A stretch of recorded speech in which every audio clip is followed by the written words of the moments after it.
Good evening, my vacuum cleaner chums. How are you tonight? This is an impromptu little video because I've just taken my exploded diagram shots for the AEG UltraCaptic. Now, those of you who have read my rebuild threads, if indeed you have, know that I take a picture rather like that. And I've taken those, but I thought I'd film what I can see. I'm definitely not putting off putting this together. It's quite involved. There's a little bit of glue in places, so here is everything. No, not everything actually. I'll tell you what I broke on the after video, because one thing didn't make it. I'm not too upset about it, and this is going to be sold, but probably just as a hoover, and it's probably not going to matter too much. So I'll tell you that, but here we go. Here's all the non-washables. Can't turn my flash off halfway through filming, sorry. So, that's the little remote control. That still works. All the circuit boards. There's the speed control. All the little springs that I hope to God I can remember where they go. Here's the cyclone. And inside is literally little cones. It was a right pain to clean around, so it doesn't come apart. So it's literally just been rinsed and scrubbed. Not very well actually. I haven't noticed that now it's dry, but sod it, it's not going back in the wash. So there's all those. There's little covers that clip over the side. No, that way round. What else have we got?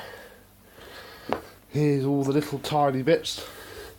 Here's the motor nut, the 700 watt proper Chinese Happy Factory number 4 motor. All the screws. Didn't take the extension wand apart because that was just asking for trouble really. This is the pre-motor filter that came up very nicely indeed. Cord rewind, there's the pat test sticker from when it went to ITV. And all the little bits. The bellows for the... where is it? That floor tool split a little bit, so I shall have to get the old Cubons on the table. Oh, in fact, here's another piece of it. Damn, I need to redo my photos. I probably won't. This is the cyclone part, which I did take apart and I shouldn't have done because it broke. So that's been glued back on. There's a good old Cubon. I need a bit more of that in a bit. I'm going to go and have a rollie and make a cup of tea and then fire up the laptop and go through my pictures in reverse order to get this back together. So, here's a little behind the scenes view of how I work.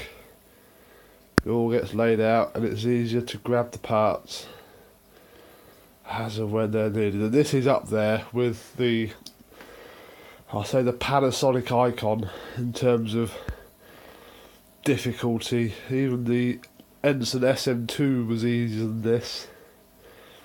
It's quite tricky.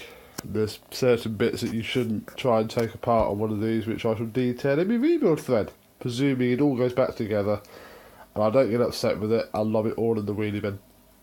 So, hope you're enjoying your evening. I certainly shall, possibly, maybe. I'm sure I'll find another little video to do at some point. So, ta-ra for now.